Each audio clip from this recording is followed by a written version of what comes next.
కౌంటర్కు encounter, దెబ్బకు దెబ్బ. పాకిస్తాన్కు చుక్కలు కనిపిస్తున్నాయి. భారత్పై దాడికి తెగబడటం ద్వారా ఈసారి పాక్ చాలా పెద్ద దుస్సాహసమే చేసింది. ఇక ఎవరు చెప్పినా వినేదే లేదు, వెనక్కు తగ్గేదే లేదు. తాడోపేడో తేలిపోవాలంతే. ఎప్పుడూ పక్కలో బల్లెల్లా భారత్కు ఇదో పెద్ద సమస్యగా మారిపోయింది. ఇప్పుడు ఎలాగో వార్ లైక్ సిచ్యువేషన్ ఏర్పడింది కాబట్టి మొత్తం పీఓకేలో ఉగ్ర స్థావరాలతో పాటే పాకిస్తాన్ ఏం చూసుకొని రెచ్చిపోతుందో వాటన్నిటినీ ధ్వంసం చేయడమే భారత్ ముందున్న టార్గెట్. గగనతలం, జలమార్గం, భూతతలం ఈ 3 మార్గాల్లో భారత దళాలు యాక్టివేట్ అయ్యాయి. ఇక పాకిస్తాన్కు చుక్కలే. అవును, తన స్థాయికి మించి దాయాది రియాక్ట్ అయింది. ఇప్పుడు అనుభవించక తప్పని పరిస్థితి. యుద్ధంలో దిగాక తప్పదు. బలం లేనప్పుడు నష్టపోవాల్సిందే. ఇదే ఇప్పుడు పాకిస్తాన్కు పెద్ద సవాలుగా మారింది. ఆ దేశంలో యుద్ధం వద్దు, అంతా ఎక్కడున్నారు, ఏం చేస్తున్నారని జనం క్వశ్చన్ చేస్తున్నారు. అయితే భారత్తో పోలిస్తే ఏమాత్రం బలం లేని పాకిస్తాన్ ఇప్పుడు యుద్ధంలో ఎలాంటి టర్న్ తీసుకోబోతుందన్నదే కీలకం. ఇప్పుడు కామన్ మ్యాన్ లో ఒకటే ప్రశ్న, ఈ యుద్ధం కంటిన్యూ అవుతుందా? భారత్ ఏం చేయబోతోంది? పాకిస్తాన్ ఏం చేస్తుంది? యుద్ధం కొనసాగితే ఎన్ని రోజులు ఉంటుంది? ఎప్పుడు ముగుస్తుంది? ఎలా ముగుస్తుంది? అయితే వీటికి జవాబులు ఎవరి చేతుల్లోనూ లేవు. పాకిస్తాన్ ఎంతో కొంత రియాక్షన్ ఇచ్చే ప్రయత్నం చేస్తోంది. వాటిని మన S-400 యాంటీ మిసైల్ సిస్టమ్ కూల్చేస్తోంది. సో వారి ఆటలు సాగటం లేదు. ఎక్కడా పెద్దగా వారి పాచికలు పారడం లేదు. అయితే పాకిస్తాన్ అదును కోసం వేచి చూడటం ఖాయంగా కనిపిస్తోంది. భారత్కు ఏదైనా భారీ ఎదురుదెబ్బ తగిలేలా ప్లాన్ చేసుకుంటోంది. పాక్ ఎన్ని ఎత్తులు వేసినా వాటిని ఫెయిల్ చేసేందుకు భారత్ రెడీ అంటోంది. ఆర్మీ, నేవీ, ఎయిర్ ఫోర్స్ ఈ 3 ఇప్పుడు యాక్టివేట్ అయ్యాయి. శత్రువును తుదముట్టించేందుకు సిద్ధమంటున్నాయి. పనిలో పనిగా పీఓకే స్వాధీనం చేసుకోవాలన్న సూచనలు కూడా వస్తున్నాయి. ఇదే అదును అని కూడా అంటున్నారు. పాకిస్తాన్ ఉగ్రవాదులతో తలనొప్పులు, టెర్రర్ క్యాంప్స్ ఉండొద్దంటే పీఓకేని విలీనం చేసుకోవాలంటున్నారు. సో యుద్ధం కంటిన్యూ అయ్యే అవకాశాలే ఎక్కువ. మనపై దాడి చేసేదాకా వచ్చిన పాకిస్తాన్కు బుద్ధి చెప్పకపోతే ఎలా? సరిగ్గా భారత ప్రభుత్వం అదే చేస్తోంది. నిజానికి యుద్ధం పైకి పాకిస్తాన్తో చేస్తున్నట్టు కనిపిస్తున్నా పరోక్షంగా చేస్తోంది చైనాతోనే. ఎందుకంటే చైనా సప్లై చేసే వెపన్స్, డ్రోన్లు, మిసైళ్లపైనే పాక్ ఆధారపడి ఉంది. ఎన్ని రోజులు అలా సప్లై చేస్తే అన్ని రోజులు యుద్ధం చేస్తుందన్నమాట. ఆ తర్వాత షరామామూలుగా తోక ముడుస్తోంది. అయితే చైనా సామాన్ను నమ్ముకుంటే పాకిస్తాన్కు కష్టాలు తప్పడం లేదు. ఒక్కటి టార్గెట్ చేరడం లేదు. దీంతో ముందుకు వెళ్లాలా వద్దా అన్న ఆలోచనలో పాక్ నేతలున్నారు. కొందరైతే సోషల్ మీడియాలో పాక్ మ్యాప్కు దండ వేసేస్తున్నారు కూడా. ఎక్కడి పాకిస్తాన్, ఎవరిపై దుస్సాహసం, గెలవలేమని తెలిసి కూడా మన దేశంలో 15 నగరాలపై దాడులకు తెగబడింది. వీటిని భారత సైన్యం తిప్పికొట్టింది. పాకిస్తాన్ ప్రయోగించిన డ్రోన్లు, క్షిపణులను మన మిలిటరీ నిర్వీర్యం చేసింది. అవంతిపురా నుంచి భుజ్ వరకు జరిగిన దాడులను యాంటీ యుఏవి, క్షిపణి రక్షణ వ్యవస్థలను ఉపయోగించి సమర్థంగా తిప్పికొట్టింది. భారత గడ్డపై ఎలాంటి నష్టం లేదా ప్రాణ నష్టం జరగకుండా ఆర్మీ చూసుకుంది. పాకిస్తాన్ టార్గెట్ చేసిన ప్రాంతాలు అవంతిపురా, శ్రీనగర్, జమ్మూ, పఠాన్కోట్, అమృత్సర్, కపుర్తలా, జలంధర్, లూథియానా, ఆదంపూర్, భటిండా, చండీగఢ్, నల్, ఫలోడి, ఉత్తరై, భుజ్ ఉన్నాయి. కానీ అవేమీ వర్కౌట్ కాలేదు. చైనాకు చెందిన HQ-9 రక్షణ వ్యవస్థలను పాకిస్తాన్ వాడుతోంది. వీటిని ఇంటిగ్రేటెడ్ కౌంటర్ UAS గ్రిడ్, గగనతల రక్షణ వ్యవస్థలతో సమర్థంగా భారత్ అడ్డుకుంటోంది. అదే సమయంలో మనం డ్రోన్లు, మిస్సైళ్లతో దాడి చేస్తే పాకిస్తాన్ అడ్డుకోలేకపోతోంది. లాహోర్లోని 7 డిఫెన్స్ వ్యవస్థను మన క్షిపణి ధ్వంసం చేసింది. నియంత్రణ రేఖ వెంట కాల్పుల విరమణ ఉల్లంఘిస్తూ పాకిస్తాన్ దాడులను ముమ్మరం చేసింది.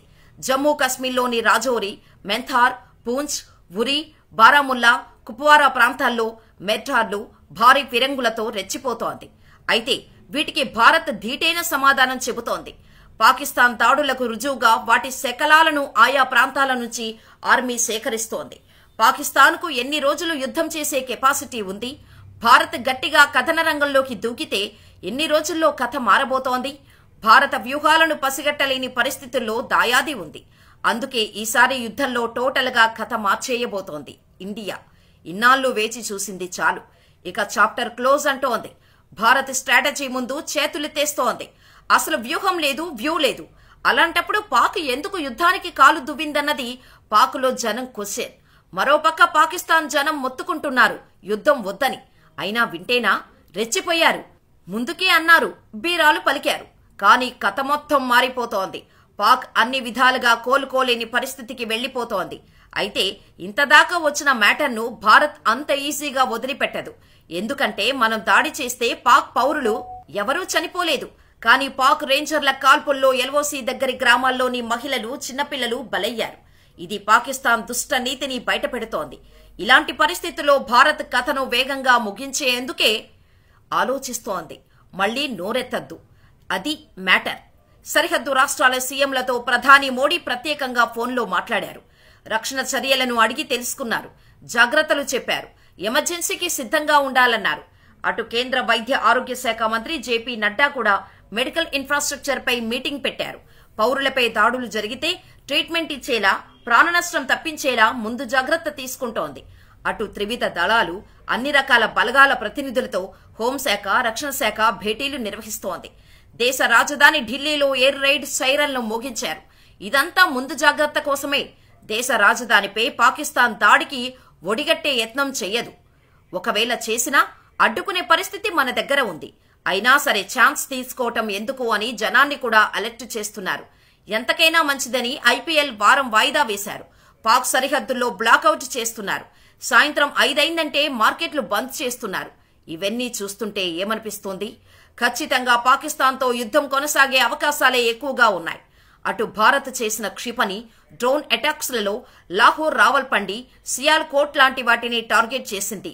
పెద్దగా ఇస్లామాబాద్ జోలికి వెళ్లలేదు. కానీ నెక్స్ట్ టార్గెట్ ఇస్లామాబాద్ పూర్తి స్థాయిలో ఉండే అవకాశాలను కొట్టి పారేయలేం. అంతెందుకు, పాకిస్తాన్ మనతో గట్టిగా యుద్ధం చేస్తే 4 రోజులకే సరిపడా ఆయుధ సామాగ్రి కూడా ఉంది. ఆ తర్వాత చేతులెత్తేయడమే, శరణు వేడుకోవడమే. అది కుదరకపోతే పలాయనమే. ఇది పాక్ పరిస్థితి. కానీ పైకి మాత్రం buildup. 155mm artillery shells, 122mm రాకెట్ల కొరత పాక్కు తీవ్రంగా ఉంది. డబ్బులు అవసరం కాబట్టి పాకిస్తాన్ 2022-23లో ఉక్రెయిన్కు 155mm ఆర్టిలరీ షెల్స్ ను పెద్ద ఎత్తున అమ్ముకుంది. వీటి విలువ $364 మిలియన్. దీంతో దాని సొంత నిల్వలు తగ్గిపోయాయి. అయితే హమాస్ మాదిరిగా భారత్పై డ్రోన్ల వర్షం కురిపించింది. జమ్మూ కశ్మీర్, పంజాబ్, రాజస్థాన్, గుజరాత్లోని 24 నగరాలపై 500కు పైగా డ్రోన్లను ప్రయోగించింది పాక్. అయితే వాటిని భారత్ తిప్పికొట్టడంతో నష్టం తప్పింది. పాకిస్తాన్ ఆయుధ కర్మాగారం, ఓల్డ్ టెక్నిక్, పెరిగిన గ్లోబల్ డిమాండ్ కారణంగా అమ్యునేషన్ తగినంత ప్రొడ్యూస్ చేయలేకపోతోంది. ఎందుకంటే పాకిస్తాన్ ఆర్థిక ఇబ్బందులతో రక్షణ బడ్జెట్ పరిమితంగా ఉంటోంది. 2025-26లో పాకిస్తాన్ రక్షణ బడ్జెట్ సుమారు $7.64 బిలియన్. ఇది భారత్ $79 బిలియన్ బడ్జెట్తో పోలిస్తే చాలా తక్కువ.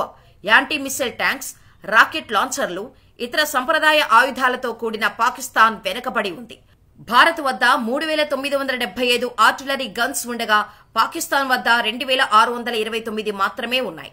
భారత్కు 2229 మిలిటరీ ఎయిర్ క్రాఫ్ట్సే ఉంటే పాకిస్తాన్ దగ్గర 1399 మాత్రమే ఉన్నాయి. అయితే న్యూక్లియర్ వార్ హెడ్ల విషయంలో పాక్ దగ్గర 170 ఉంటే భారత్ దగ్గర 180 ఉన్నాయి. అయితే ఈ న్యూక్లియర్ వార్ హెడ్స్ ఎక్విప్మెంట్ సాధారణ సమయాల్లో వేరు చేసి ఉంటాయి. వీటిని అసెంబుల్ చేయాలంటే టైం పడుతుంది. పాకిస్తాన్ రెచ్చిపోయే ఏకైక ప్రాంతం ఎల్ఓసి.